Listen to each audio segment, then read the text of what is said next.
जो मुझसे बच्चे पूछते हैं this is for CSS, sir हम इंटरनेशनल रिलेशन लें या पॉलिटिकल साइंस लें? 200 मार्क्स का कोई सब्जेक्ट है। अगेन फॉर पीएमएस के लिए कोई चॉइस नहीं है, सीएसएस में चॉइस होती है। तो उनको थोड़ा सा मैं रीजन देके कन्विंस करता हूँ why political science and why not international relation. मैंने दोनों पढ़ी है, सीएसएस के लिए मैंने आईआर पढ़ा है और पीएमएस के लिए मैंने पॉलिटिकल साइंस को पढ़ा है। अच्छा, पॉलिटिकल साइंस आप रखेंगे तो आपको पीएमएस के लिए मुश्किल नहीं होगी, आपका ऑलरेडी एक सब्जेक्ट तैयार होगा और आप लोगों को उसको कवर करने में मुश्किल नहीं होगा, आप पीएमएस में जाके आराम से दे सकते हो। लेकिन मेरी तरह नहीं कर सकते क्योंकि आप फिर से पॉलिटिकल साइंस पढ़ो पीएमएस के लिए और सीएसएस के लिए इंटरनेशनल रिलेशन पढ़ो। ये एक बहुत बड़ा मेरे साथ हो गया था क्योंकि मुझे पता नहीं था कि मैंने पीएमएस देना है या नहीं देना। उस वक्त मुझे कोई आइडिया नहीं था, उस वक्त मेरे जहन में भी नहीं था, मैम गुमान में नहीं था। सेकेंड, जो पॉलिटिकल साइंस है वो आपको पाकिस्तानी प्लस फिलोसफिकल बैकग्राउंड देगा, आपको करंट अफेयर में हेल्प आउट करेगा, आपको एसए में हेल्प आउट करेगा, आपको आईएल में हेल्प करेगा, कॉन्स्टिट्यूशनल लॉ में हेल्प करेगा। इसके अलावा आपकी इंटरनेशनल रिलेशन में इटसेल्फ पॉलिटिकल साइंस हेल्प करेगा आपको। ये कुछ जुमेंद्र। अब सवाल आता है मैं पॉलिटिकल साइंस को चूज क्यों करूं, पॉलिटिकल साइंस को किस वजह से चूज करूं? वो इस वजह से चूज करें, पॉलिटिकल साइंस का जो सिलेबस है वो फिक्स डोमेन पर मुश्तमिल है। आपको इसमें से कोई हट के क्वेश्चन नहीं आता। नॉर्मली करंट अफेयर से कोई क्वेश्चन बहुत कम जोड़ा जाता है, ज्यादातर नहीं जोड़ा जाता। आपको वही फिलोसफर को रट्टा मारना है, आपको वही फिलोसफर को समझना है, सिस्टम्स को समझना है जो हमें पेपर 1 या पेपर 2 को दिए हुए हैं, डिफरेंट गवर्नमेंट्स को समझना है। उसको समझने के बाद आपका पेपर कंप्लीट हो गया 200 मार्क्स का। बट बरक्स जो इंटरनेशनल रिलेशन है, जिसका करंट अफेयर अच्छा है, जिसके कंसेप्ट अगेन अच्छे हैं, European history and international relation के, वो जाए इंटरनेशनल रिलेशन की तरफ। जो बच्चा अपने आप को सुकून में रखना चाहता है वो पॉलिटिकल साइंस को ऑप्ट करे।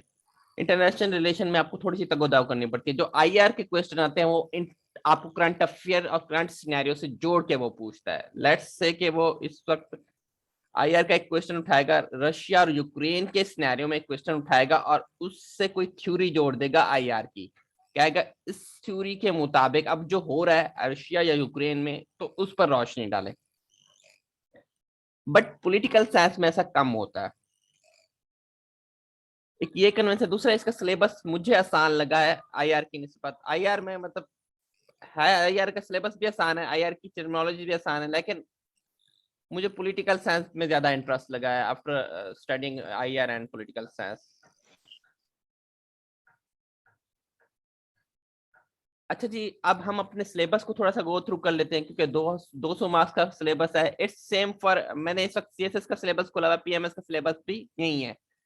कुछ एक आधी चेंजेस हो माइनर सी, वो अलग बात है, लेकिन सेम है। अब मैं सबसे पहले बताने लगा हूँ कि क्या क्या चीजें इंपॉर्टेंट हैं जो हम करेंगे। सबसे पहले यहाँ पर आता है आपके पास 50 मार्क्स का पार्ट ए, यानी कि आपके फिलोसफर। फिलोसफर में अब आपका क्वेश्चन ये आ जाएगा, सर इतने सारे फिलोसफर, थोड़ा दिमाग खराब है, हम इतने सारे फिलोसफर कैसे करेंगे? मैं बताता हूँ कि हमने कौन कौन से कर रहे हैं। कभी भी सीएसएस या पीएमएस के पेपर में ये सारे नहीं पूछे गए, आज तक का रिकॉर्ड है। एक आधा कोई एमसीक्यूज पूछ लिया हो, उसने पूछ लिया, अदरवाइज सारे कभी किसी ने नहीं पूछे।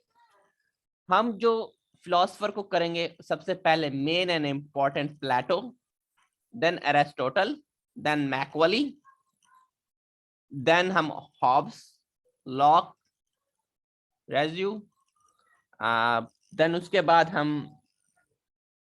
लेनिन को भी देख लेंगे, हेगल और मार्क्स को भी देख लेंगे।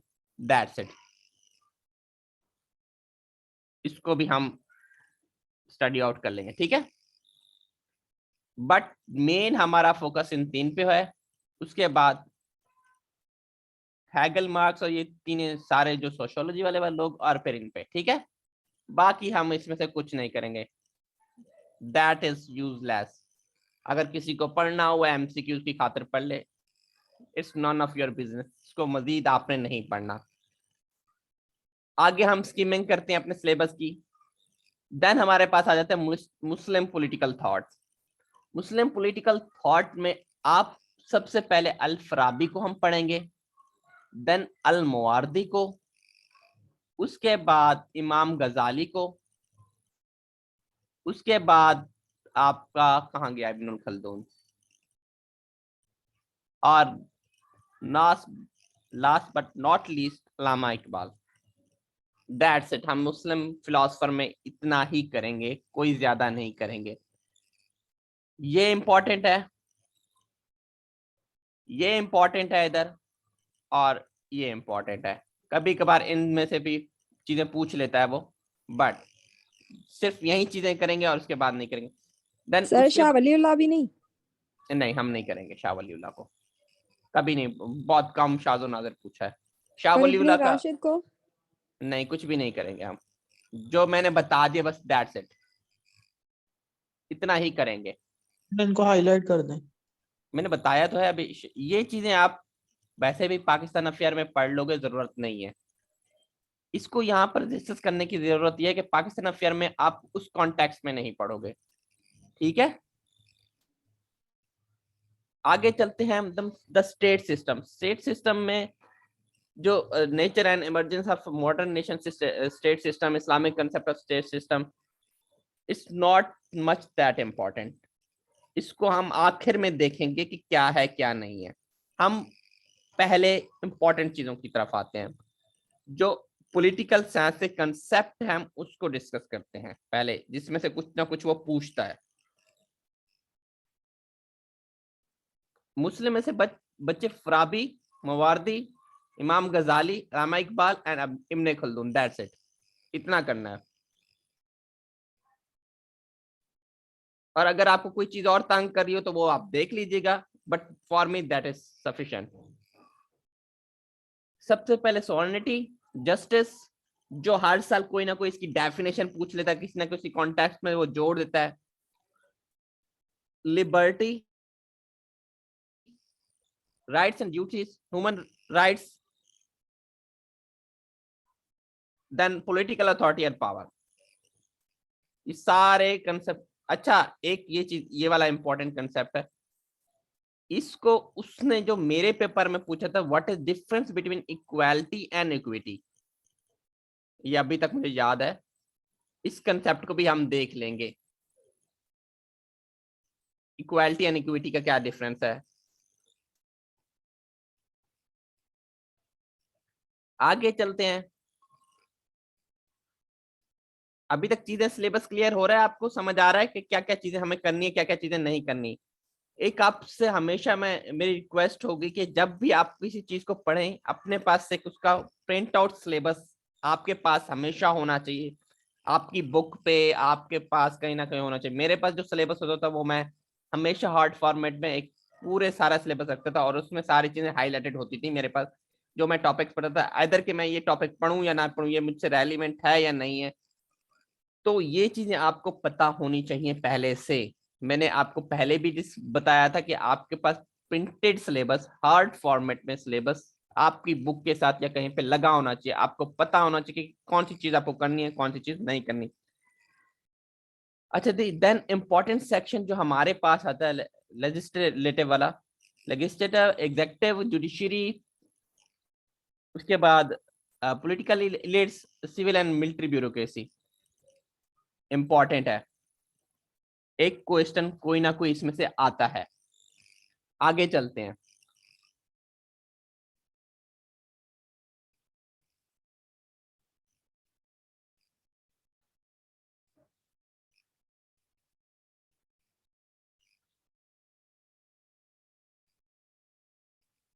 आगे आता है फिर forms of government, monarchy, democratic, dictatorship, totalitarian, authoritarian, unitary, federal, presidential and parliamentary. Monarchy, democratic, dictatorship, presidential, parliamentarian, unitary and, ये चीजें इंपॉर्टेंट है जो मैं मार्क कर रहा हूं यहाँ पर। ये तीनों इट्स वेरी इंपॉर्टेंट। ये कंसेप्ट लाजिम लेने हैं, क्या है क्या नहीं है, इसमें से कोई ना कोई क्वेश्चन आता है, इन तीनों में से भी कोई क्वेश्चन आ जाता है। Got it? Capitalism, Marxism, communism, socialism, totalism, fascism, nationalism, Islamic political ideology, इसमें से कोई ना कोई हर साल क्वेश्चन आता ही आता है। It's very important. ये तीनों जो है इट्स वेरी इंपॉर्टेंट। इनको आपने रट्टा मार के जाओ या जैसे करके जाओ, लेकिन करके जाना है, या समझ के जाओ। इंशाल्लाह ताला जब हम समझेंगे तो इसको ये क्लियर हो जाएंगे, आपको कोई जरूरत नहीं होगी रट्टा मारने की। जब कंसेप्ट क्लियर होगा तो रट्टा आपको जरूरत मारने की नहीं है। Then local and self government, not that much important, आखिर में करेंगे अगर हमारे पास टाइम रहा, ठीक है।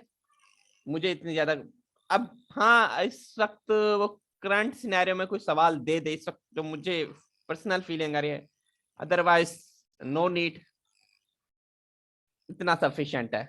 देन पेपर 2 को आते हैं, पेपर 2 को डिस्कस कर लेते हैं।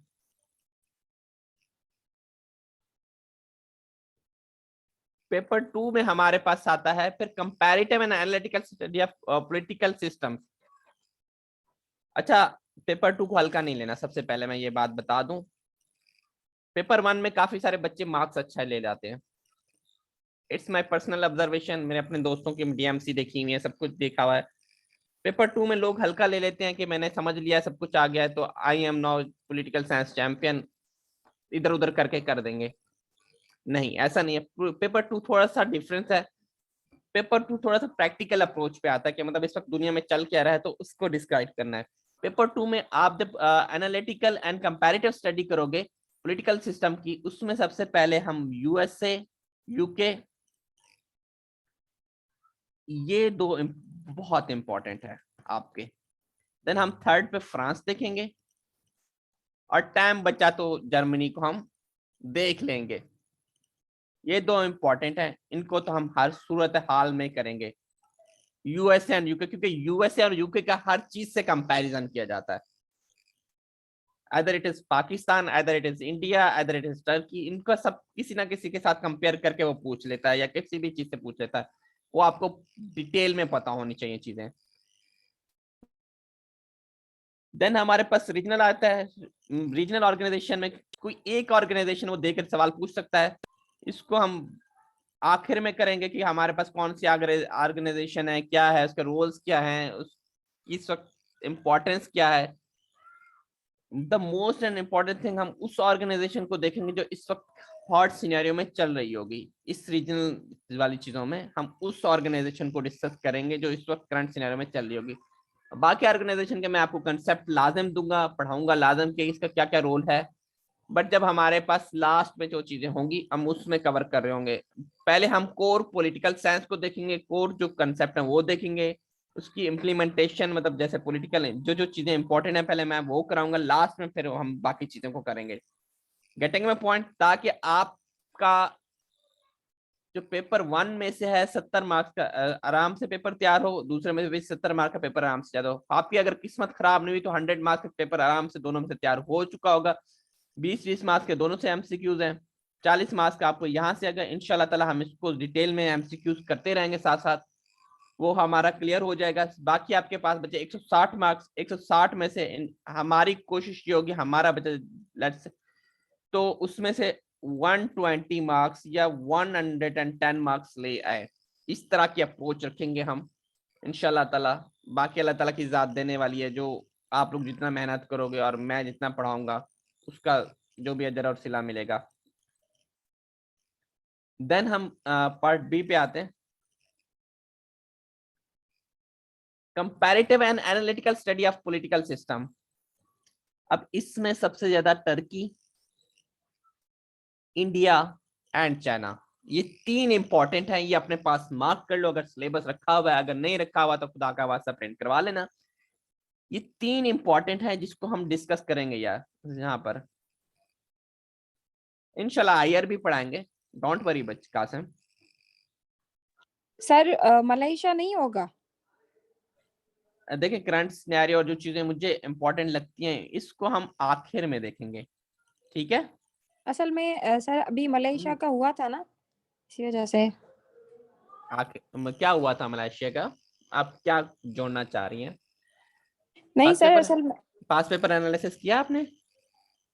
इस साल वाली नहीं नहीं किए सर। नहीं, मैं पास्ट पेपर एनालिसिस की बात कर रहा हूँ। जो चीज मुझे इंपॉर्टेंट लगती है मैं वो आपको बता रहा हूँ।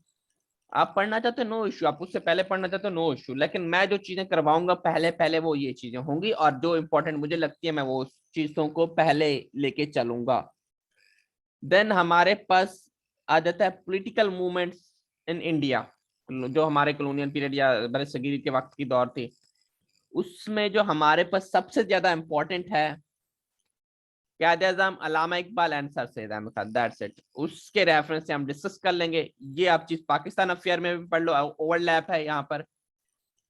अगर वहां पर नहीं पढ़ी तो हम यहाँ पर पढ़ा देंगे, ठीक है। मेरी आवाज कट नहीं रहा है, आपका इंटरनेट का इशू है। देन हमारे पास आ जाता है government and politics in Pakistan, जो कि आपकी कंपैरेटिव एनालिसिस और कंपैरेटिव स्टडी है, या एनालिटिकल या क्रिटिकल अप्रोच है आपकी towards the constitution of Pakistan, the most important thing. इसमें से एक क्वेश्चन आएगा जो ऊपर वाला हमारे पास था कंपैरेटिव पॉलिटिक्स, उसमें से एक क्वेश्चन आएगा। देन कंपैरेटिव एनालिसिस, इसमें से एक क्वेश्चन आता है। इसको हम डिटेल में पढ़ेंगे। Detail mean detail. आपका इसमें से एक क्वेश्चन मस्ट है, आंखें बंद करके, 1956, 1962 और 1973 का क्वेश्चन हम अपनी फिंगर टिप्स पे रट के जाएंगे, ताकि पेपर में वो कोई भी सवाल देता है, कोई भी अमेंडमेंट से पूछता है, आप अपने चीजों को लेके बैठे। The most important 18th amendment and others amendment as well. आपको सारे अमेंडमेंट्स को का पता होना चाहिए, सारी चीजें पता होनी चाहिए। आप वहां पर वो कोई क्वेश्चन फेंकता है, आप ने बस क्वेश्चन देखना और शुरू करना, लेकिन क्वेश्चन की स्टेटमेंट को लाजिम पढ़ना है, उसको अंडरस्टैंड करना है, ऐसे नहीं ब्लाइंड प्ले नहीं करना आपको, ठीक है। उसके बाद आपका political culture of Pakistan, political development, role of civil and military, judiciary, feudalism, dynasty and interest group. इसमें से कोई ना कोई डेफिनेशन दे देता है या उसका पार्ट वो बना देता है। Again I said this part is important, इंशाल्लाह ताला हम इसको देखेंगे डिटेल में। देन हमारे पास इसमें आ जाएगा इंटरनेशनल रिलेशन का पार्ट। हमारे किस हमारे किस से क्या रिलेशन है। सबसे पहले तो हम इसमें अपनी फॉरेन पॉलिसी ऑफ पाकिस्तान पढ़ेंगे। फॉरेन पॉलिसी ऑफ पाकिस्तान क्या अलाउ करती है किस हमारे नेबरिंग के साथ, और इंटरनेशनल जो पावर्स हैं या इंटरनेशनल इस वक्त जो बिग कंट्रीज हैं उसके साथ हमारे रिलेशन क्या है, और फॉरेन पॉलिसी हमारी किस तरह से, उसके डिटर्मिनेंट्स क्या है, उसके इंटरेस्ट क्या है, हमारे गोल्स क्या है फॉरेन पॉलिसी के, तो उसको हम डिटेल में पढ़ेंगे। हमारे पाकिस्तान की geography, economic development, security, technology, national capacity, these हम इस फैक्टर्स को रखते हुए हमारे relation towards the other countries, our goal toward other countries, our policies to our other countries, ये सारी चीजों को हम एक basically this is the part of international relation as well as this is part of political science. हम तो इसको detail में चीजें देख रहे होंगे कि किसका किससे क्या ताल्लुक है, हमने किसको किस वजह से रखा हुआ है। लेट्स सपोज हमारा इंडिया के साथ किस बेसिस पे ताल्लुक चल रहा है, या हमारा इस वक्त रशिया के साथ किस तरह का ताल्लुक चल रहा है, या हमारा चाइना के साथ किस तरह का ताल्लुक चल रहा है। हमारी फॉरेन पॉलिसीज जो पहले थी, जो इमरान खान के दौर में आई है, या अब क्या चल रही है, उस चीज का हम कंपैरेटिव एनालिसिस भी कर रहे होंगे, और साथ साथ सारी चीजों को जोड़ भी रहे होंगे। इसको हम आखिर में देख लेंगे कि जो हमारी इंटरनेशनल रिलेशन वर्ल्ड वार से पहले क्या थे और वर्ल्ड वार के बाद क्या क्या थे, एंड देन मोस्ट 11 9/11 के बाद क्या हमारे रिलेशन बने कंट्रीज के साथ। Is it clear? Any question? यहाँ तक कोई सवाल है पॉलिटिकल साइंस के सिलेबस में से? हाँ जी।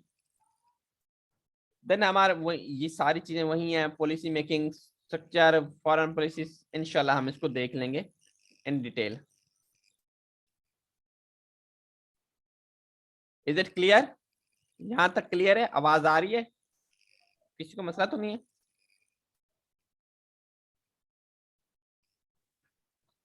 ठीक है, गुड है। अगर किसी का कोई यहाँ तक सवाल है तो वो मुझसे पूछ ले पहले। किसी को कोई चीज तंग कर रही हो, कोई मसला, कोई परेशानी? वो हम डिटेल जब पढ़ेंगे तो बच्चे उसमें डिटेल, अभी हमने सिलेबस को डिस्कस किया, सिलेबस का ओवरव्यू किया, सिलेबस में क्या क्या हमारे आता है। सर ये लास्ट पोर्शन आप डिस्कस कर ले। लास्ट पोर्शन में क्या डिस्कशन चाहिए बच्चे आपको? I am not getting it.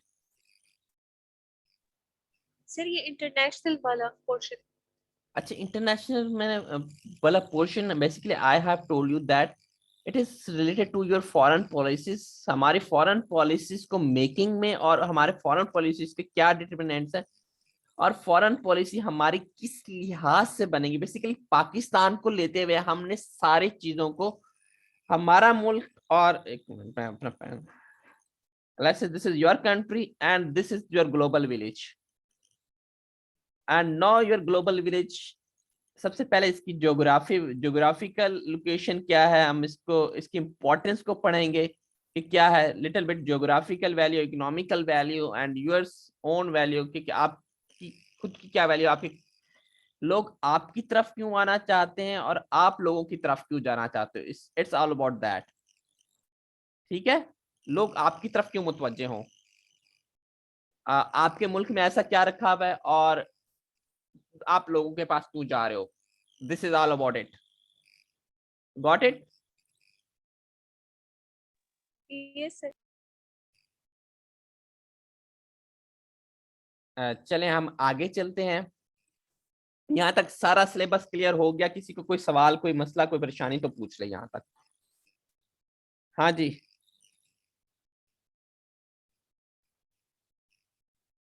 Is it clear? Political science जो मेरे अपने पीएमएस वाले बच्चे, yes sir. Yes sir. Clear है? Yes sir. सीएसएस वालों को भी क्लियर है? ठीक है। अब एक टॉपिक, हम छोटा सा टॉपिक पढ़ लें, छोटा तो नहीं खैर, हम उसको डिटेल में पढ़ेंगे। सिलेबस से गो थ्रू कराना और उसकी इंपॉर्टेंट चीजों को बताना, ये रिस्पॉन्सिबिलिटी थी मेरी, ताकि अगर कोई नहीं भी लेता तो हमें पता होना चाहिए कि क्या क्या चीजें आपकी एग्जिस्ट करती हैं। ठीक है,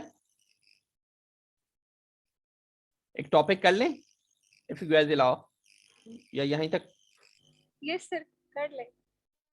अच्छा जी, आज हम जो टॉपिक करने लगे हैं वो सबसे पहले आपका पॉलिटिकल साइंस में आता है वेस्टर्न फिलोसफर। जो मैं बेसिक कंसेप्ट से नहीं लेके चलता, जो आपका आई थिंक सो कौन सा पार्ट था, पॉलिटिकल कंसेप्ट, उसमें हम टाइम वेस्ट नहीं करेंगे। वो पॉलिटिकल कंसेप्ट मैं आपको एक ही दिन में पढ़ा दूंगा। हम पहले जो मेन चीजें आती हैं पेपर में हम उसको देखते हैं, फिलोसफर में फिलोसफर की कहानियां पढ़ते हैं, उसके बाद फिर आएंगे। ठीक है, जो मेन इंपॉर्टेंट पार्ट है। अच्छा, स्टार्ट करते हैं। सबसे पहला हमारा फिलोसफर कौन था? मेरे साथ कंट्रीब्यूट भी कीजिएगा ताकि आप सोते ना रहे, मुझे भी पता चले कि आप जाग रहे हैं। प्लेटो प्लेटो नहीं, प्लेटो। ठीक है, प्लेटो। सॉरी सर, प्रोनाउंसिएशन अच्छा मिस्टेक। प्लेटो। ठीक है, उर्दू में इसका नाम क्या था? अगर कोई बच्चा मुझे बता सकता है व्हाट वी कॉल प्लेटो इन उर्दू? अच्छा, अफलातून। अफलातून। अफलातून सबने अब समझ आ गया कि अफलातून क्या था। अच्छा, प्लेटो को हम अब डिस्कस करते हैं, पॉइंट वाइज डिस्कस करूंगा मैं, उसकी जो डेफिनेशन होगी सारी चीजें बताता जाऊंगा डिटेल में। जी जी। सबसे पहले हम प्लेटो वाज द स्टूडेंट और Plato was the disciple of Socrates. सुकरात से बहुत ज्यादा मुतासिर था, या सोक्रेटिस से बहुत ज्यादा मुतासिर था। इधर मैं एक वर्ड लिख देता हूँ, डिसिपल या स्टूडेंट आप कह लो, डिसिपल ऑफ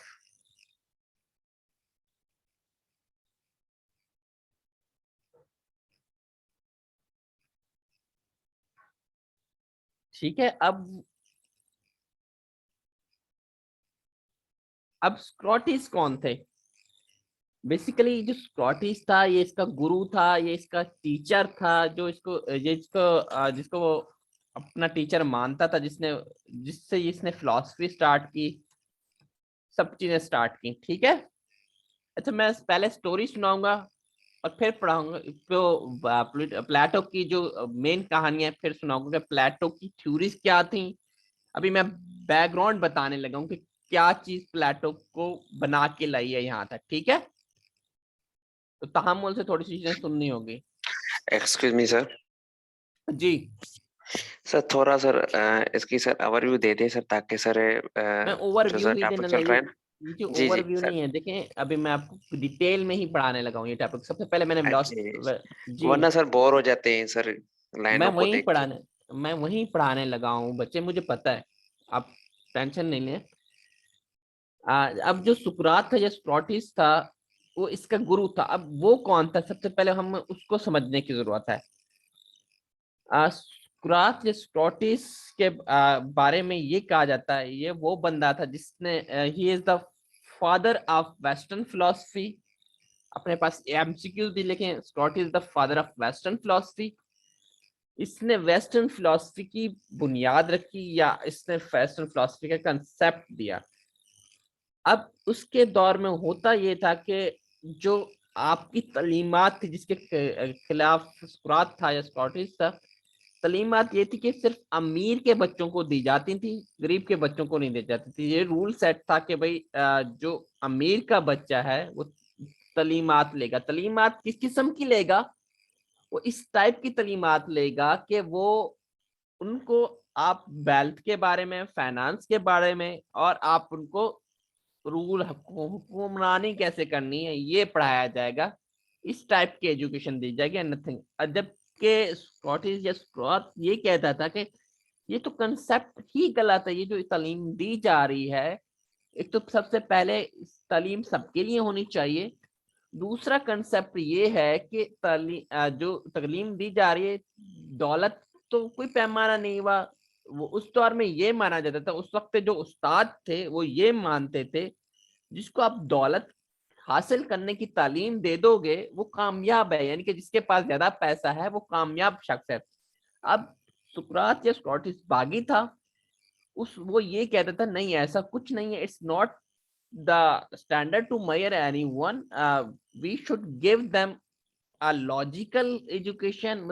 आपको इनको वो रूहानी तालीमात देनी चाहिए जिसके ये काबिल हैं, इनको पता होना चाहिए। अब it and education should be for all, not for the specific group. और अब स्कॉटिस क्या करता था, बेसिकली ये बहुत अगली शक्ल सा बंदा था, जिसके बाल बाल बड़े थे, दाढ़ी बड़ी, मूछें बड़ी हुई थी। अब ये क्या करता था, बाजारों में चला जाता था और इसका एक डायलॉग डायलॉग जो मेथड था जो इसने अपनाया था, जो मशहूर भी है, लेटर ऑन फिलोसफी में अपनाया गया है, वो क्या करता था, लोगों से क्वेश्चन आंसर करता था। डायलॉग मेथड में ये जाके बाजार में जाता था, लोगों से पूछता था, भाई क्या तुम्हें पता है ये इल्म क्या होता है, what is knowledge, do you know about it. और खुद नन्ना कक्का या मासूम सा बन जाता था, जैसे इसको कुछ पता नहीं है। आप क्या मुझे भाई 1 मिनट रुकेंगे, आप मुझे बताएंगे कि इंसाफ का या जस्टिस क्या होता है, मुझे समझ नहीं आ रही, आप थोड़ा सा समझाएंगे। यानी कि इसको ये ऐसा बिहेव करता था कि इसको कुछ पता नहीं है। आगे से लोगों का डिफरेंट आंसर मिलता था, डिफरेंट ओपिनियन मिलती थी। इसका मानना ये था, जब आप किसी से सवाल और जवाब करते हो तो उसको आप उस पॉइंट तक ले आते हो, उस चीज की तरफ ले आते हो वो जो सीख पाए।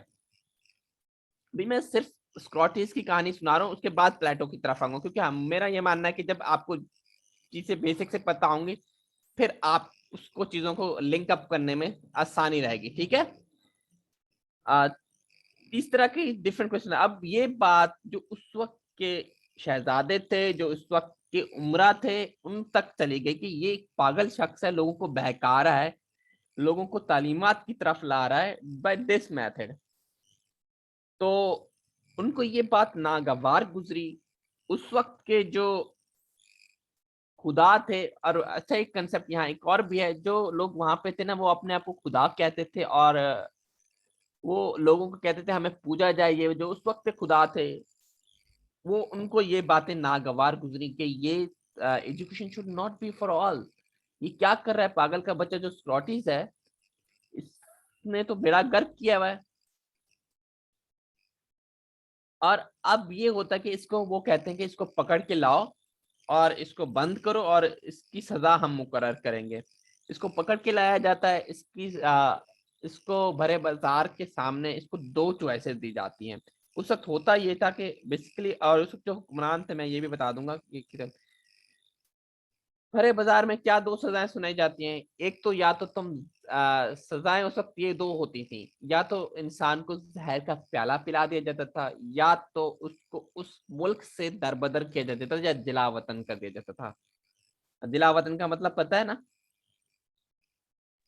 Do you know it? जी जी सर, जिसको अच्छा, सर मुल्क से निकाल दिया जाए। हाँ, अब मतलब कि उस जगह से आप उस बंदे को निकाल दो, उसको किक ऑफ कर दो कि देन यू, मतलब जैसे नवाज शरीफ को हमने निकाल दिया था कि आप उस मुल्क में वापस नहीं आ सकते थे for the terms and condition. इसी तरह जैसे सर इसके अंदर मिर्जा था। हाँ एग्जैक्टली। तो अब इसको 2 चॉइसेस दी गई थी। अब जो इसके उमरा थे, करीब के दोस्त थे, यार थे, उन्होंने कहा यार तुम इस रात एक काम करो, तुम यहाँ से चले जाओ, अपनी जिंदगी बचाओ, क्या तुम इन पागलों के चक्कर में लगे हुए। इन्होंने तो सुधरना नहीं है, तुम अपने आप को जाके जिंदगी बना अपनी, जो तुम्हारी काम है तुम करते रहो, खैर तुम्हारी जिंदगी बची तो जान है तो जहान है। बट स्कॉटिश वाज तो बागी था। अब बागी ने कहा कि भाई मैंने सारी जिंदगी इसी काम पे लगा दिए, लोगों को सही राह पे लगा दिए, अगर मैं भाग जाऊंगा तो इसका मतलब मैं तो गलत साबित हुआ। तो मैं कैसे इस चीज को मान लूं कि मैं ने जो सारी तालीमात दी हैं वो अब तक गलत थी। मैं हंसी खुशी उस जहर को प्याले को पीऊंगा इंस्टेड ऑफ दैट कि मैं इस मुल्क से चला जाऊं और अपनी बदनामी का ये तुरा अपने सर बांध दूं। मुझे ये गवारा नहीं होगा। तो उस वक्त के जो 20 या 21 साल के राजा या खुदा थे, या जो भी वटेवर कंसेप्ट था, ये उसने उनके हाथों जहर पी लिया। जुल्म ये देखें कि उस वक्त 20 या 21 साल के रूलर थे और उनके हाथों पी लिया और ये जी मर गए जहर पी के। अब स्क्रॉटिस की कहानी यहाँ पर एंड होती है। आज पता चल गया कि आपको सुकरात क्या था, सुकरात की क्या कहानी है। अच्छा, सुकरात के बारे में कोई हमें ज्यादा कोई राइटअप्स नहीं मिलते, मतलब सुकरात ने खुद अपने इटसेल्फ कोई काम नहीं किया, सुकरात के ने ऐसी कोई पब्लिकेशन नहीं की जो हमें पढ़ने को मिले, या सुकरात ने मतलब ऐसी कोई कंट्रीब्यूशन की जो हमें आज तक पढ़ने। सुकरात को या स्कॉटिस को आगे लेके चला प्लेटो। अब प्लेटो इसका शागिर्द था, इसका मानने वाला था सुकरात को, यानी अफलातून सुकरात को मानता था और इसकी बहुत रिस्पेक्ट करता था। वो जो जो चीजें, जो कंसेप्ट देता था, ये उससे भावित था, यानी भावित मतलब ये उस चीजों की तरफ रागिब था, ये उस चीजों को फॉलो करता था। अब थोड़ा सा प्लेटो को डिस्कस करते हैं। प्लेटो कौन था, क्या था, क्या नहीं था।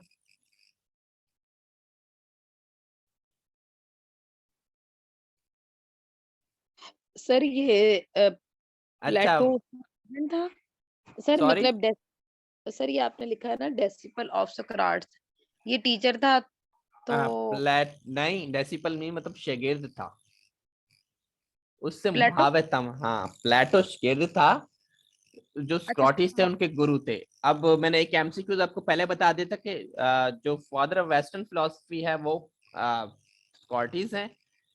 उसके आगे हम चलते हैं प्लेटो की ओरिजिनल नेम। सबसे पहले मैं एमसीक्यूज वाला आपको क्वेश्चन कवर कर दूं, इसका ओरिजिनल नेम प्लेटो का क्या था? कोई बच्चा मुझे यहाँ पे बता सकता है? हाँ जी, एरिस्टोटल। एरिस्टोटल नहीं, वो Aristotle was the student of the Plato.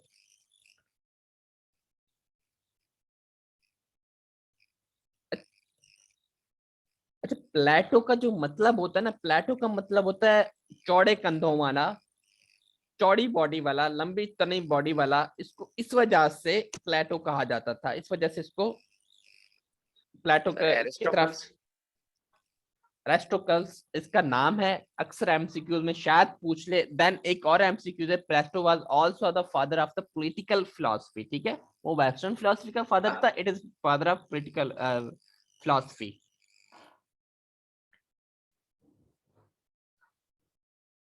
अच्छा ये सर अब ये हम सेंटेंस जरा फिर से रिपीट कर दे, ये अभी जो आपने कहा, सॉरी कौन सा?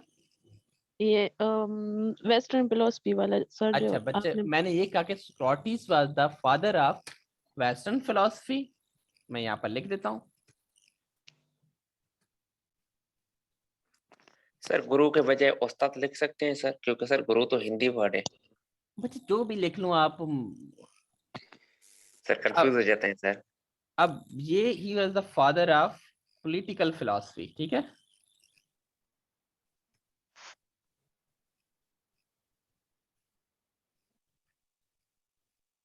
अच्छा, सबसे यहाँ पर जो इसने मेन कंसेप्ट दिया प्लेटो ने, वो कहते हैं आइडियल स्टेट का कंसेप्ट।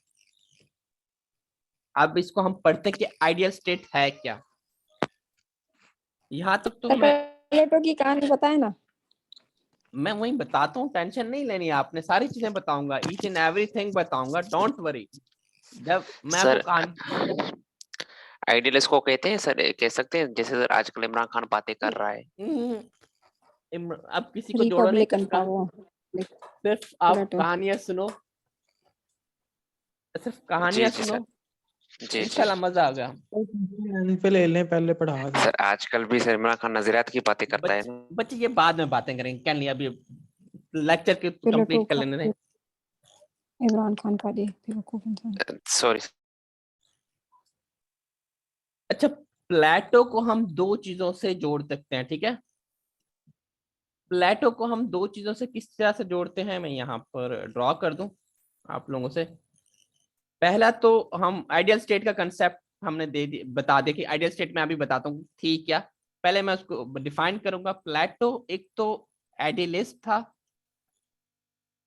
और एक यूटोपियन था।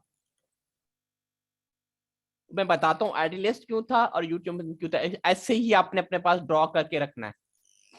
उसके फिर फर्दर यहाँ पे लिखने आइडियलिस्ट क्यों था और वो क्यों था। मेरी स्क्रीन क्यों ऑफ हुई है, नजर आ रही है आपको स्क्रीन?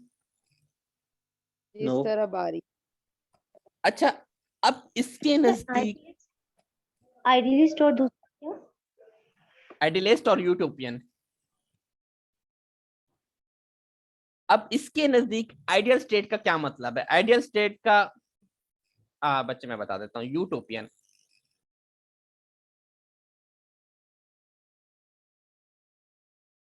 ठीक है। अब आइडियल स्टेट क्या है? आइडियल स्टेट को डिफाइन करने लगा, थोड़ा सा इस कंसेप्ट को समझ लीजिएगा, जाके आगे हम इसी चीज को लिंक अप करके आइडियल स्टेट को बनाएंगे। प्लेटो की आइडियल स्टेट को हम खड़ा करेंगे। अभी हम कंसेप्ट समझ लेंगे प्लेटो की आइडियल स्टेट। प्लेटो के मुताबिक आइडियल स्टेट वो दुनिया है, एक दूसरी दुनिया जो कि परफेक्ट है। परफेक्ट किस सेंस में? जहां वो हम रह रहे हैं ये परफेक्ट दुनिया नहीं है। प्लेटो ये कहता था जहां हम रह रहे हैं वो परफेक्ट दुनिया दी है। प्लेटो एक परफेक्ट दुनिया, अपनी दूसरी दुनिया बसाना चाहता था। मैं आ रहा हूँ बच्चे, आ रहा हूँ, टेंशन नहीं ले। पहले आइडियलिस्ट की तरफ आते हैं। आइडियलिस्ट का स्टेट का कंसेप्ट लेते हैं। आइडियलिस्ट को डिफाइन करूंगा। आइडियलिस्ट का मतलब रियल होता है, ठीक है। यूटोपियन का मतलब बताता हूँ।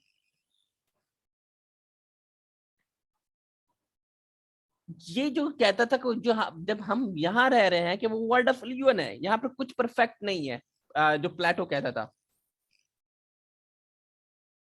बच्चे हम डिफाइन करते हैं, अभी कोई क्वेश्चन नहीं है, मैं सब चीजें डिफाइन करते हैं। जब आपको क्वेश्चन का आंसर ना मिले ना, फिर मुझसे पूछेगा कि ये क्या है क्या नहीं है, सब बताऊंगा। प्लेटो के मुताबिक इस दुनिया में कुछ भी परफेक्ट नहीं है। वो अपनी एक नई दुनिया बसाना चाहता था। उसके मुताबिक ऐसी दुनिया होनी चाहिए जो उसके मुताबिक, उसके रूल्स के मुताबिक, उसके सेट ऑफ रूल्स के मुताबिक, उसके ख्यालात के मुताबिक चलनी चाहिए, जो वर्ड ऑफ गॉड हो। वर्ड ऑफ गॉड से क्या मतलब? वो दुनिया जो परफेक्ट हो, जहां पर आप खुदा की चिरा चीजें, मतलब जो आपका रूलर हो, उसमें वो खसूसियत हो जो आइडियल स्टेट में होनी चाहिए। अब मैं इसको आगे जाके डिफाइन करता हूं।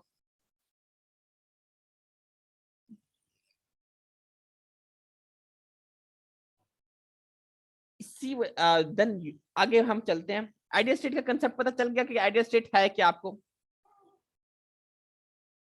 जी जी सर, समझ में आ गया सर। जो अपनी दुनिया बनाना चाहता हो बंदा। यस, वो मतलब अपनी एक नई दुनिया, एक परफेक्ट दुनिया बसाना चाहता था। इतना भी कंसेप्ट याद रखें कि आइडियल स्टेट, उसको मतलब हर चीज वहां पर परफेक्ट चाहिए थी, ठीक है, सर एक beyond this excuse me word. Sir. जी सर सॉरी फॉर डिस्टर्बिंग।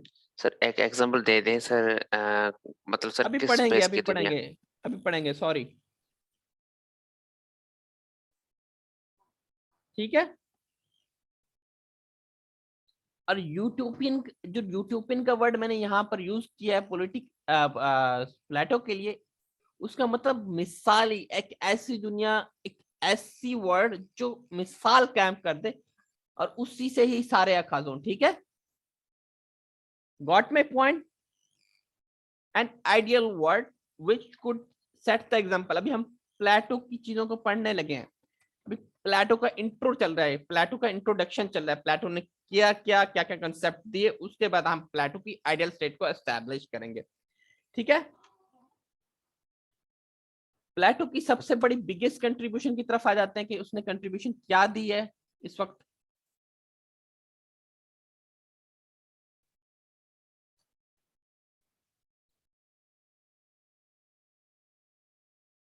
उसकी मैं अभी कंट्रीब्यूशन की तरफ आता हूँ। बिग यहाँ पे आप हेडिंग लिख रहे हैं, ये सारा अभी बेसिक की तरफ आ रहा है।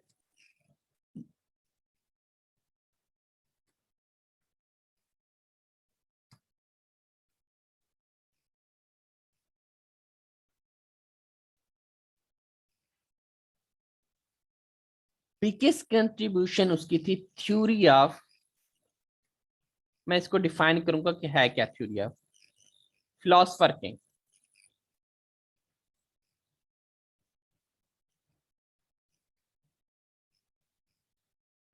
अब ये क्या बुलाती है इसको मैं बताता हूँ।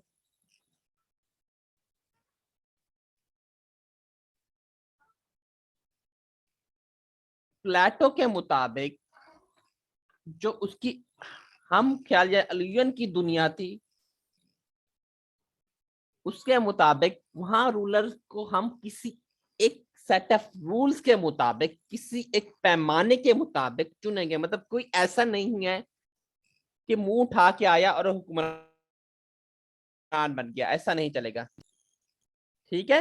प्लेटो ये कहता था कि मैं अपनी जो दुनिया बनाने जा रहा हूँ, जो मैं चाहता हूँ, जो ऐसी दुनिया हो, जो रियल वर्ल्ड है वो ऐसी होनी चाहिए। वहां पर जो हुक्मरान हो, फिलोसफर किंग का मैं कंसेप्ट लास्ट में बताऊंगा, फिलोसफर किंग किस टर्मिनोलॉजी में यूज किया गया, वो किसी सेट ऑफ रूल, किसी चीजों की वजह, किसी हाँ स्टैंडर्ड्स के बिना पर हम चुने, ठीक है। कंसेप्ट समझ आ गया? जो अभी सिस्टम है वो पूरे का पूरा खराब है। उसमें जो हम हुक्मरान चुनते हैं, जो इस इथन्स की स्टेट है, वो जिस स्टेट में रहता था उसको इथन्स कहते थे, ठीक है। जो इथन्स है, मतलब ये जो हुक्मरानी का रूल्स है, ये it is not a perfect, ये मतलब एक बहुत घटिया निजाम है उसके मुताबिक था, ठीक है। जो रूलर होना चाहिए उसके में कुछ स्किल सेट होने चाहिए, उसमें कुछ रीजनिंग होनी चाहिए, उसमें कुछ सोचने का जज्बा होना चाहिए। इसकी बेसिस पे हम रूलर को चुनेंगे, ठीक है।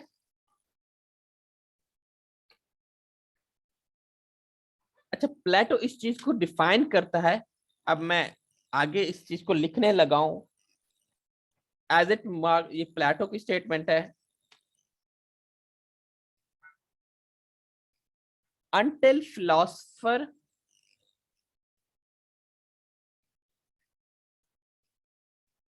are rulers, मैं इसको पे डिफाइन करूंगा कि क्या कहना चाहता था।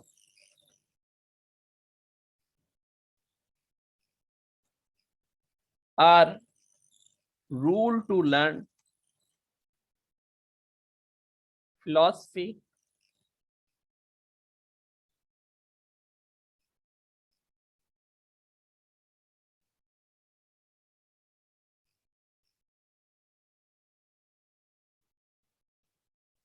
अब मैं क्या बताता हूँ कि वो इसने क्यों स्टेटमेंट दी थी ये वाली।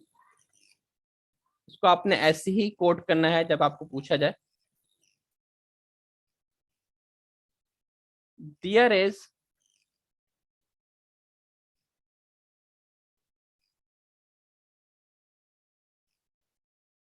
no end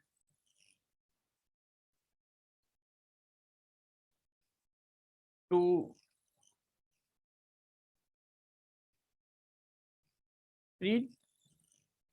specimen of human life। ये प्लेटो की स्टेटमेंट है, तो प्लेटो ने दी, ठीक है। अब इसके मुताबिक जब तक आपका राजा या हुक्मरान फिलॉसफी के बारे में नहीं जानता, फिलॉसफिकल आप उसकी थॉट नहीं है, उसको इस बारे में कुछ पता नहीं है, उसके इस टाइप के ख्यालात नहीं है, उसके इस टाइप के कंसेप्ट नहीं है, वो फिलोसफर नहीं हो सकता, वो राजा नहीं हो सकता। He can't be the king of that state. Getting my point? और वो तब तक एक अच्छा राजा साबित नहीं हो सकता या अच्छा उस सिस्टम में को एस्टैब्लिश नहीं कर सकता जब तक वो फिलॉसफी के बारे में जान ना ले, समझ ना ले, उसको पता ना हो। ये यहाँ तक कंसेप्ट पता हो गया आपको? Yes sir. जी सर, हो गया। डेसिमेंट का क्या मतलब होगा? मतलब उससे निकला हुआ, मतलब challenges in life। Challenges in life. बैठे ना हमारे ट्रांसलेटर लोग यहाँ पर, इनसे समझ लें आप। सर आप भी बता दें। बता तो रहे हैं लोग हमसे ज्यादा। इसका मतलब ये होता है कि अनप्लेजेंट, मतलब या इसका मतलब ये होता है कि अ डिफिकल्ट सिचुएशन, मतलब जब तक कोई फिलॉसफी नहीं सीख सकता तब तक ये इंसानियत के लिए एक अनप्लेजेंट या एक क्रिटिकल सिचुएशन की तरफ लीड करता है, ठीक है। इस कहने का मतलब ये था उसकी स्टेटमेंट का। Got it? Yes sir. Sir आप लेक्चर शेयर करेंगे? अगर वक्त मिला तो इंशाल्लाह कर देंगे, पहले अभी समझ लें, ठीक है। अभी तो मैंने प्लेटो को पढ़ाना स्टार्ट ही नहीं किया, अभी सारे बेसिक कंसेप्ट दे रहा हूँ प्लेटो के। अभी तो प्लेटो की थ्योरीज की तरफ हम आएंगे, अभी पहले समझ लो। देन हमारे पास एक और कंसेप्ट है जिसको कहते हैं यूडिमोनिया।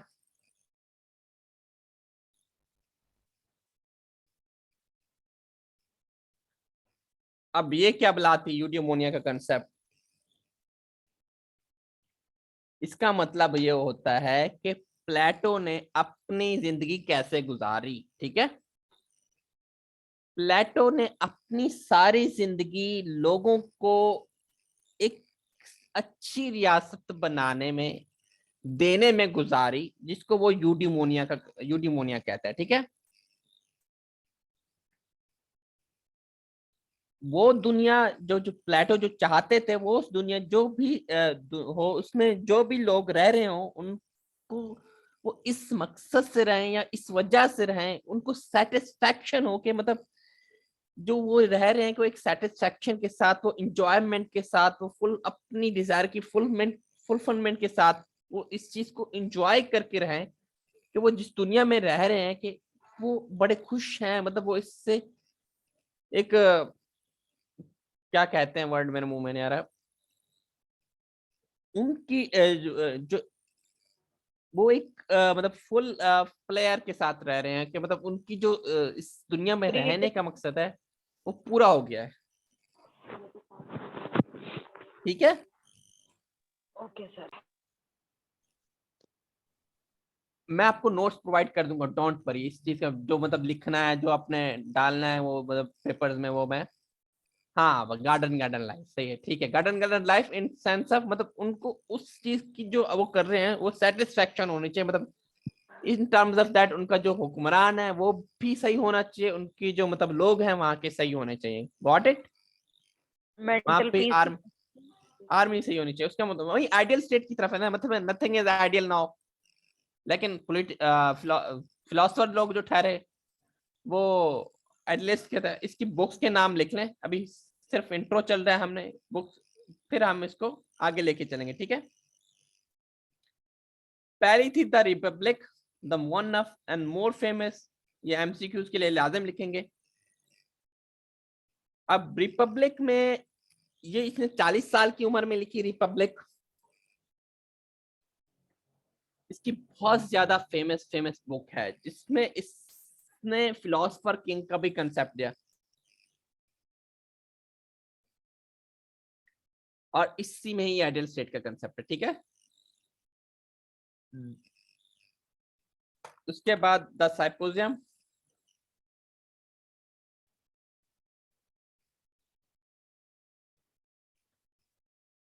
अगर मुझसे कोई स्पेल मिस्टेक हो जाए तो करेक्ट कर लीजिएगा क्या नहीं। The menu I think so थी। उसके बाद द अपोलॉजी, ये मैं फेमस इसकी बुक लिख रहा हूँ, इसकी वैसे ज्यादा बुक है। ही रोट टोटल 36 बुक्स, ये भी याद रख लें अपने पास। उसके बाद द स्टेटस मैन, ये इसकी सारी फेमस बुक हैं। सर कितनी बुक्स लिखी? अच्छा 36 बुक लिखी थी, वो मैं बता चुका हूँ। अभी मैं प्लेटो की सिर्फ बायोग्राफी बता रहा हूँ कि प्लेटो ने क्या क्या क्या क्या कंसेप्ट दिए, क्या उसकी बुक्स थी, क्या उसकी कंट्रीब्यूशन थी। प्लेटो के इंस्टीट्यूट का नाम लिख लेते हैं यहाँ पर। उसके इंस्टीट्यूट का नाम कोई बता सकता है मुझे? उसको कहते हैं द अकेडमी, ठीक है। बच्चे पढ़ते हैं एल्गरियफ के उसके इंस्टीट्यूट का नाम थोड़ी था, इट इज अ कंसेप्ट, ठीक है। द अकेडमी उसके इंस्टीट्यूट का नाम था, जिसमें से बहुत सारे फिलोसफर निकले और एक फिलोसफर वाज जो आपका आगे आता है वो था एरिस्टोटल, वो भी यहीं से निकला।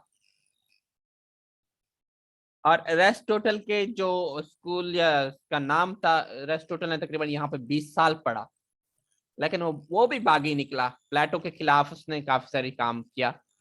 he was not agreed with the Plato things and जो भी चीजें थी। प्लेटो के एरिस्टोटल के स्कूल का नाम द लाइजियम था, वो भी आप लिख लें। अच्छा जी, अब थोड़ा सा पहले इंट्रो हो गया, इंट्रोडक्शन हो गया यहाँ तक। प्लेटो के बारे में आपने समझ लिया, प्लेटो कौन था, क्या था, उसने क्या किया। सर स्कूल का नाम रिपीट कीजिएगा। प्लेटो का ऊपर मैंने लिखा हुआ है द अकेडमी, इंस्टीट्यूट या स्कूल का उसका नाम था। इंस्टीट्यूट है ना जहाँ पे जो उसके नाम पे बना है, जो सर जहाँ वो खुद पढ़ता रहा, आपने बताया 20 साल पढ़ता रहा, जो अरे बागी वो तो मैंने एरिस्टोटल की बात की थी। एरिस्टोटल है। Was the student of Plato. हम आगे पढ़ लेंगे, जब एरिस्टोटल पे आएंगे तो तब हम पढ़ लेंगे, ठीक है। सर आपने इंस्टीट्यूट का नाम नहीं बताया था जहाँ पे ये पढ़ता रहा था प्लेटो खुद? नहीं, मैंने सोक्रेट्स का था ना वो, सोक्रेट्स का कोई था ही नहीं। अभी मैंने कुछ नहीं बताया, अभी आप सर आपने एरिस्टोटल का बताया था। मैंने वही बताया। एरिस्टोटल वाली कहानी छोड़ो, बस इसकी ने जो अपना इंस्टीट्यूट बनाया उसका नाम या स्कूल जो बनाया उसका नाम द अकेडमी था, ठीक है। इतना याद रख लें बस, आपकी बड़ी मेहरबानी। सर मेरी बात सुनो सर। जी सर आपने बताया ना, जैसे प्लेटो लोगों में स्प्रेड कर रहा था, लोगों को शऊर दे रहा था। वहां पे दो जो है ना थे जिनके बीच में वार चल रही थी, एथेंस और स्पार्टास ना। तो उनमें से प्लेटो किसको लाइक करता था? एथेंस को या फिर प्लेटो स्पार्टन? एथेंस को ही बदलने चला था, ठीक है। सारी क्यों कहानी सर? एथेंस उनकी तो जो एथेंस क्यों सर, वो तो डेमोक्रेटिक थे ना। मैं बताता हूँ, एथेंस डेमोक्रेटिक नहीं थे। एथेंस के खिलाफ इसका सारा महाज है, क्योंकि एथेंस ने ही स्कॉटिश को वो समझता था कि इन्होंने इसको मारा है, ठीक है। अच्छा उन्होंने इसको ज्यादा दी, ये पागल लोग हैं, वो इनको बदलने चला था। उसने सारी कहानी अपने उसी के लिखे। सही, ठीक है। वो एक पूरा महाज, उसका जो प्लेटो का जो पूरा महाज है कि उसने ये समझा था कि भाई जो स्कॉटिश यानी सुकरात था, ये पागल लोग थे, इनको समझ नहीं है। जो एक इतने बड़े महान फिलोसोफर को इन्होंने जहर का प्याला दे दिया इसको मरने, वो उनको पूरा बदलने चला था। उसने कहा कि नहीं ऐसा नहीं होगा। अब जो हुक्मरान है, ये हुक्मरानों के कोई स्टैंडर्ड ही नहीं रखा हुआ यहाँ पर, आप कैसे चुन लेते हो? जैसे हमारा वोटर दिया, हमने आ गए। इसी तरह उसने स्टैंडर्ड हाँ। बनाया कि क्या है क्या नहीं है। अब उसने पूरी बेसिकली एक वर्ड को, उस दुनिया को बदलने की कोशिश की by different his thoughts and philosophy and things, जो प्लेटो का कंसेप्ट है जो हम पढ़ रहे हैं। ठीक है। हम्म। अच्छा, अब हम आइडियल जी स्टेट सर, को, ठीक है। अच्छा आइडियल, सर, इसी में ही फिर जी अब हम कर लें, लेक्चर कर लें, फिर आखिर में पूछ लीजिएगा। ठीक है। सर क्वेश्चन का सेशन एंड पे रख दिया जी जी करें। सर सारी क्लास को या बता दें कि पहले वो पूरा टॉपिक सुन लें, और जो क्वेश्चन वाला सेशन हो वो सर लास्ट पे सबका रखवा लें प्लीज। जो क्वेश्चन हो वो बच्चे लिख लें सर, ऐसे डिस्टर्ब होते हैं, कुछ भी समझ नहीं आती, पिछली बात भी दिन से निकल जाती है। ठीक है, चलें। अब हम प्लेटो की थ्योरीज ऑफ आइडियल स्टेट को एस्टैब्लिश करने के लिए कुछ उसकी प्री रिक्वेजिट पढ़ेंगे, जो कुछ प्री रिक्वेजिट प्लेटो ने खुद ही दिए थे अपनी थ्योरी को एस्टैब्लिश करने के लिए। ठीक है। सबसे नंबर 1 थी प्लेटो थ्योरी ऑफ आइडियाज।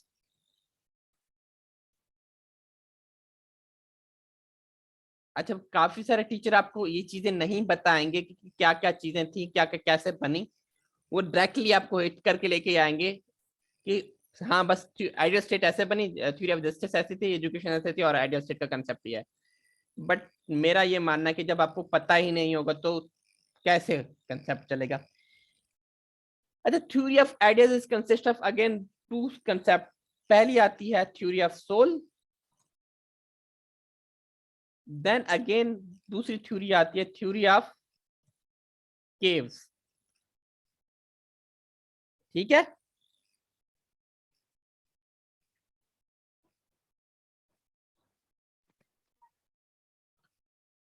प्लेटो के मुताबिक, प्लेटो का ये मानना था जो हमारी दुनिया, जिस दुनिया में हम रह रहे हैं, वो शैडो है, यानी कि साया है एक्चुअल वर्ल्ड का। मतलब जो उसकी आइडियल स्टेट है, जो वो कंसीडर करता है, जो अपनी ख्यालाती दुनिया प्लेटो बना चुका था, वो कहते हैं जो हम जिस दुनिया में रह रहे हैं वो तो एक शैडो है, एक साया है, उसका कुछ नहीं, वो तो एक मतलब आपको उसके बारे में पता नहीं है। अब इस साये को, हम इस कंसेप्ट को मजीद आगे लेके चलते हैं।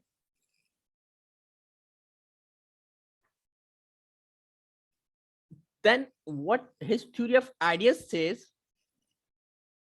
यहां पे मैं लिख देता हूं,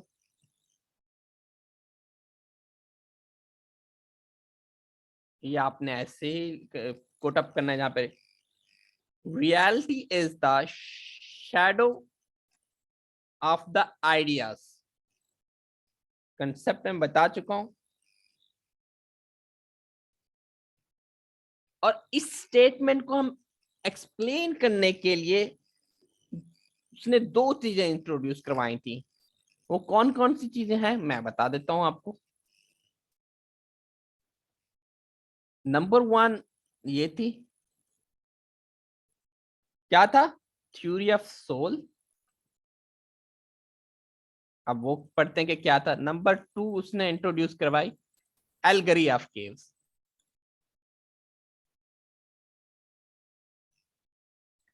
इसी कंसेप्ट को समझने के लिए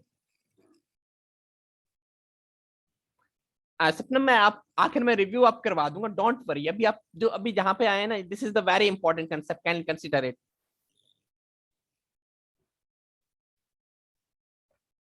अच्छा, अब हम देखते हैं कि थ्योरी ऑफ सोल क्या था। ये समझेगा, जिस चीज की मैं तरफ लेके जा रहा हूं, ये बहुत इंपॉर्टेंट चीज है थ्योरी ऑफ सोल का समझना। आइडियल स्टेट बनाने के लिए थ्योरी ऑफ सोल्स आपके दिमाग में बैठी होनी चाहिए। ठीक है, नहीं समझ आया तो पूछेगा।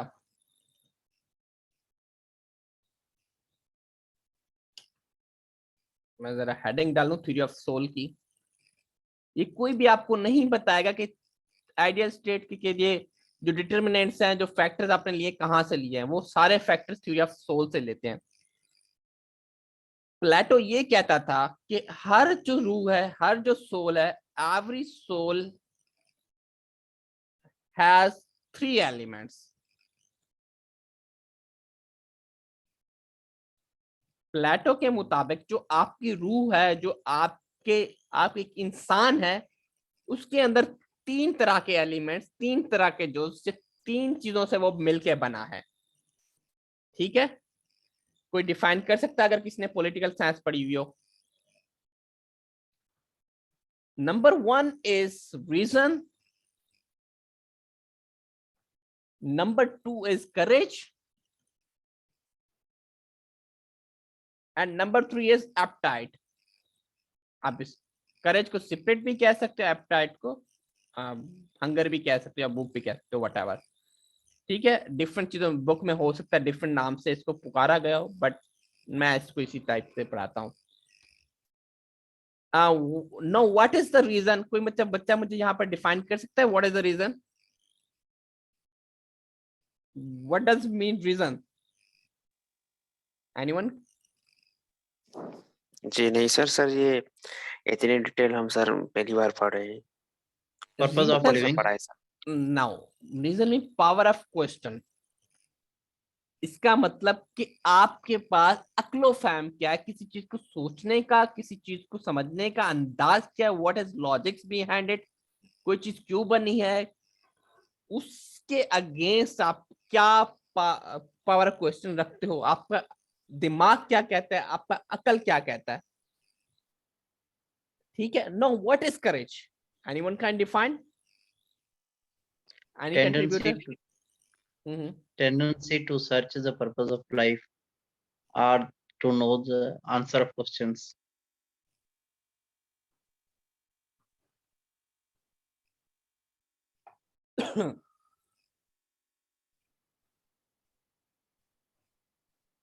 Courage is power of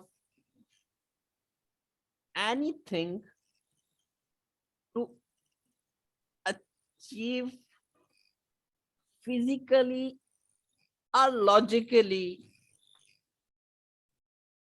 that destination. Are you getting my point? Sir single word की सर इससे सारे वर्ड को सर हम एक सिंगल वर्ड में क्या कह सकते हैं सर?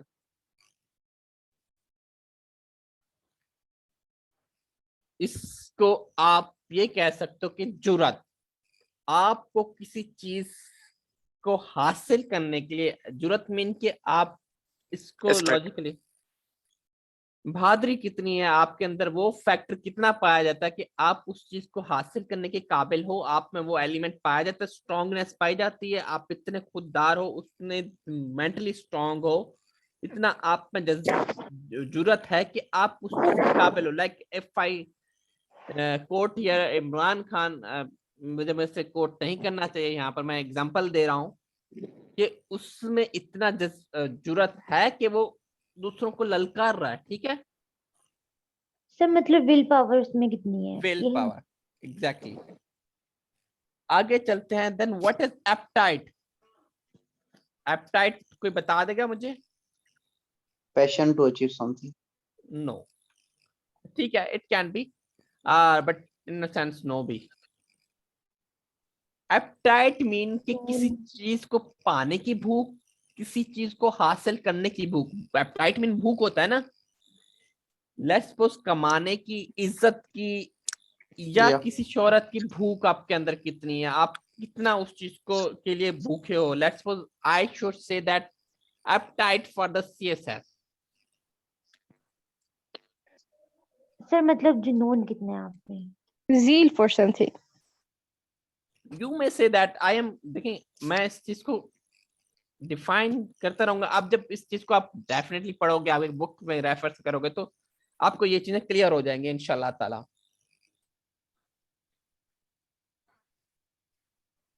Strive of something.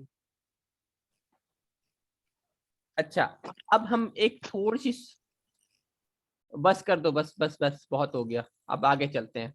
पढ़ना है या यहीं पे बस कर दूं, यहीं पे छोड़ दूंगा?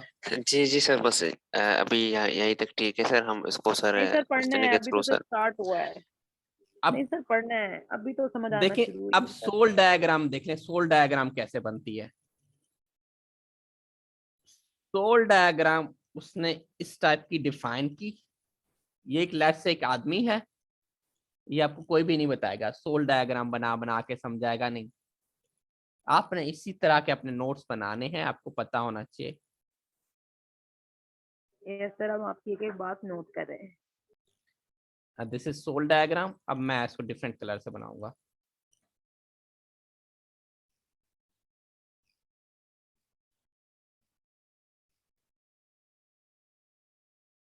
वो ये कहता था एक इंसान के अंदर क्या चीजें होंगी? R for reason, Reason to think. और then A for appetite, C for courage. ठीक है,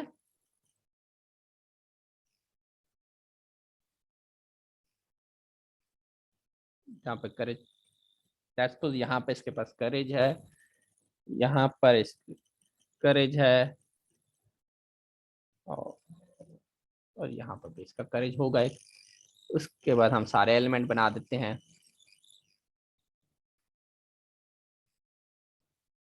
टाइट,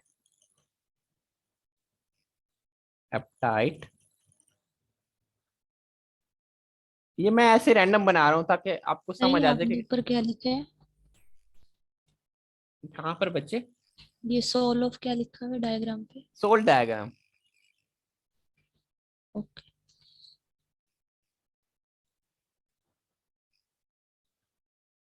सोल डायग्राम इसलिए बना रहा हूं ताकि आपको समझ आ जाए कि चीज है क्या। अब एक इंसान की प्लेटो के मुताबिक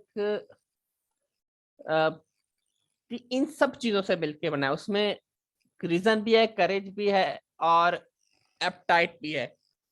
उसके किसी फैक्टर में करेज होगा, किसी फैक्टर में एप्टाइट होगा, और कहीं पे ये सारे एप्टाइट ज्यादा होगा, कहीं पर उसके अंदर करेज ज्यादा होगा, कहीं पर उसके अंदर रीजन ज्यादा होगी। Are you getting my point? मैंने सोल डायग्राम बना के इस चीज को डिफाइन किया है।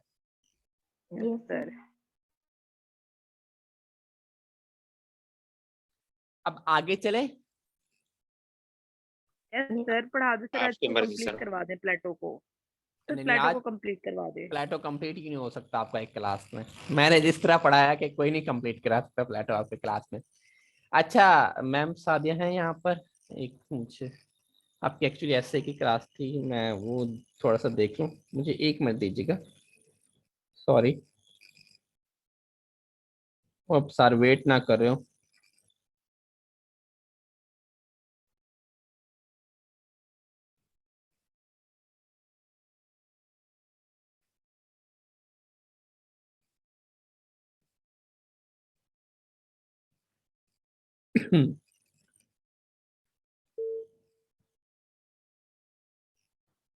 मुझे 1 मिनट दे दीजिएगा बच्चे।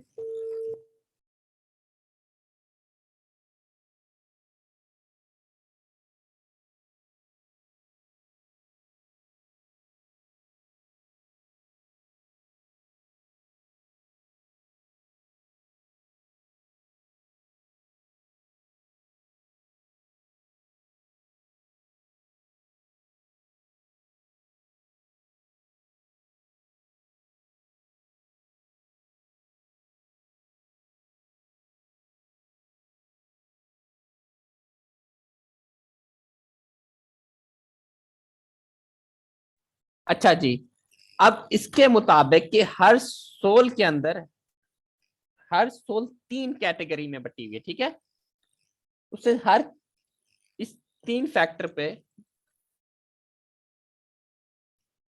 बैठे हुए हो ना, सो तो नहीं गए? जी जी सर, बैठे हुए हैं सर। आपने कहा था ना 2 मिनट मुझे तो। जाग रहे हैं।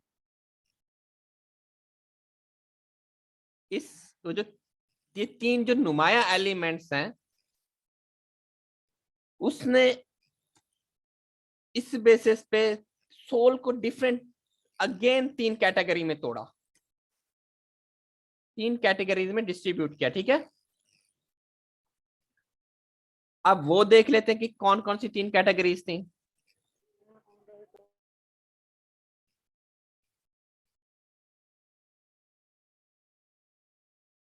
अब आप अपने पास ऐसे बना के, जैसे मैं आपके पास प्रेजेंटेशन बना रहा हूँ ना, अपने पास ऐसे नोट्स भी में भी आपने ऐसे ही बनाना है। ठीक है, एक लंबी सी लाइन खींच लें, इसको 3 में तोड़ दें। Number 1, according to him both a man of gold. ठीक है, आप इनको डिफरेंट कलर से लिख सकते हैं, आपकी मर्जी है। मेरे पास में इसको कलर नहीं चेंज करने का टाइम दिया होता। देन उसके मुताबिक दूसरा जो था वो मैन ऑफ सिल्वर है, ठीक है। देन जो लास्ट वाले थे वो हैं मैन ऑफ कॉपर। लिख लिया, ऐसे बना लिया सबने? Yes sir. बड़े दिल से बड़ी चाहत से पढ़ाता हूँ। अगर तो मैं पढ़ाता हूँ पॉलिटिकल साइंस तो फिर बड़े दिल से पढ़ाता हूँ, अगर नहीं पढ़ाता तो फिर नहीं पढ़ाता। ऐसे बनाने हैं आपने। अब मैं इसको बता देता हूँ कि किस पहले तो हम इनकी सोल डायग्राम बनाएंगे, आप मेरी हेल्प आउट करेंगे कि सोल डायग्राम इनकी कैसे बनेगी, फिर हम इसको डिफाइन करेंगे कि क्या क्या चीज होगी, ठीक है। अब जो मैन ऑफ गोल्ड होंगे उसमें क्या होगा, कोई मुझे बता सकता है? Genius people. उसमें क्या फैक्टर होगा मैन ऑफ गोल्ड में? Man of gold. जी जी, मैन ऑफ गोल्ड में क्या चीज डोमिनेंट होगी? एनीवन मुझे सर थोड़ा सा बताएं। हाँ, सर रिच होगा। करेज। पहला मेन क्या फैक्टर होगा एलिमेंट्स में से बताएं। सोल डायग्राम हम Courage. डिफाइन करने लगे हैं। Reason, very good. ये बच्चा किसने बताया था? अयूब ने। फेल्डन। रीजन होगा उसमें। मैन ऑफ गोल्ड जो होंगे वो रीजन की बेस पे डिसाइड होंगे, उनमें रीजन ज्यादा पाया जाएगा। और मैन ऑफ सिल्वर में क्या पाया जाएगा, कोई बच्चा डिफाइन कर सकता है, कोई आइडिया लगा सकता है? ठीक है, वेरी गुड। करेज, करेज का फैक्टर ज्यादा होगा। एंड मैन ऑफ कॉपर में एपेटाइट। Appetite, okay. भूख, एपेटाइट। अब इनकी डायग्राम बना ले, मैं ये मिटाने लगा हूं, ठीक है। Yes sir.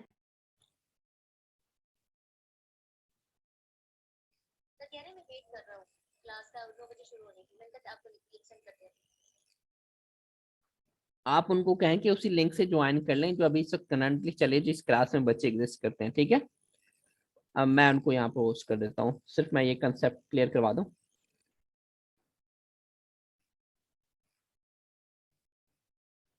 चलें जल्दी से सोल डायग्राम बनाते हैं, शाबाश।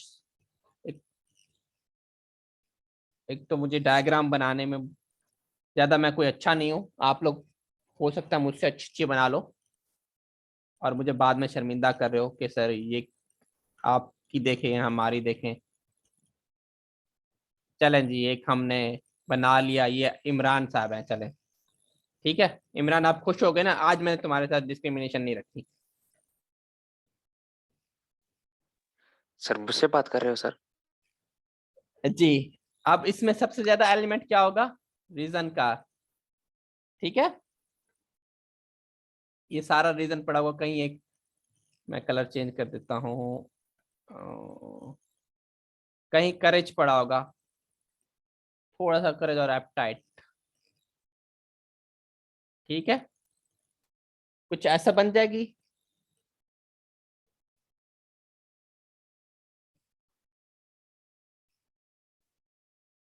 मैं हमेशा डायग्राम बनाने से भागता था, इस वजह से मैंने बायोलॉजी नहीं पढ़ी। मेरे अब्बा ने कहा के पढ़ लो डॉक्टर बन जाओ। मैंने कहा नहीं, मैंने नहीं पढ़नी, मुझे नहीं समझ आती। और वो मजे, मेरे स्कूल में भी, मैं इंग्लिश मीडियम का बच्चा था, स्कूल में मेरे उर्दू में बायोलॉजी पढ़ा रहे थे, मेरे ऊपर से जाती थी।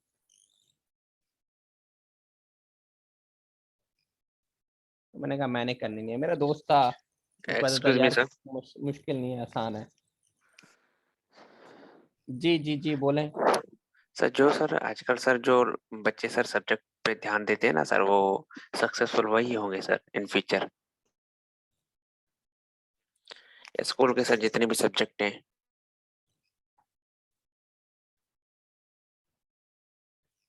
ठीक है, आप डायग्राम समझ आ गई? ये एक हमने इमरान को बना दिया, इमरान के अंदर हमने रीजन का फैक्टर डाल दिया, क्योंकि हमें लगा इमरान के अंदर रीजन का फैक्टर कम था, तो हमने इस वक्त इमरान को थोड़ा सा रिस्पेक्ट दिया, ठीक है।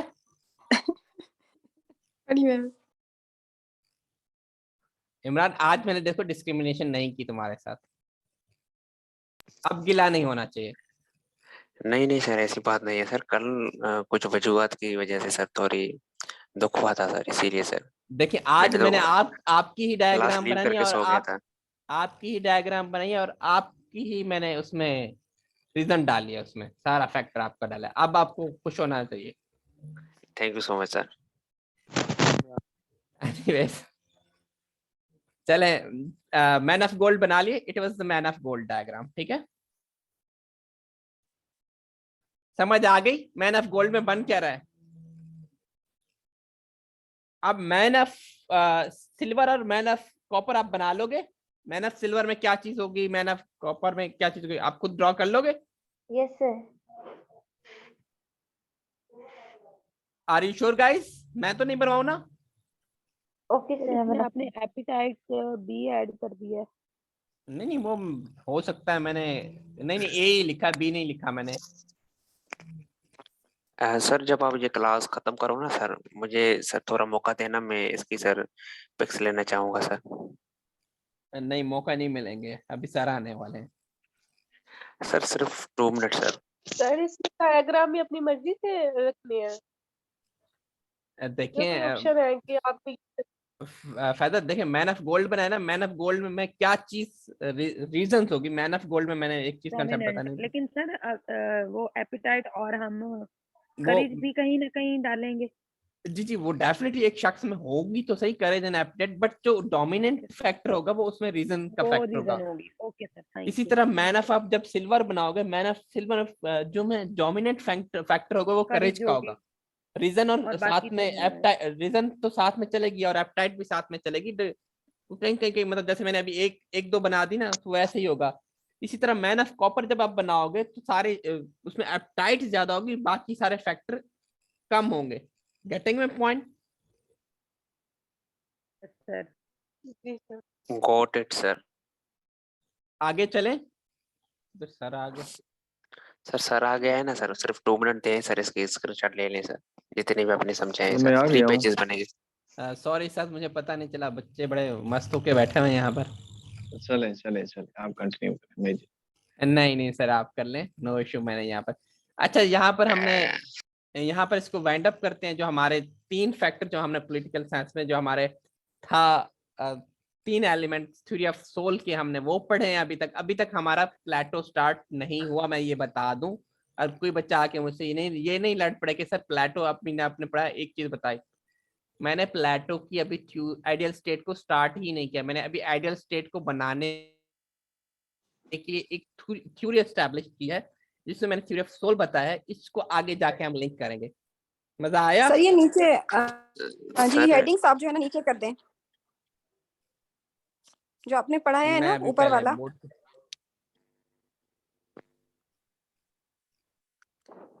सर स्क्रीनशॉट लेनी थी सर।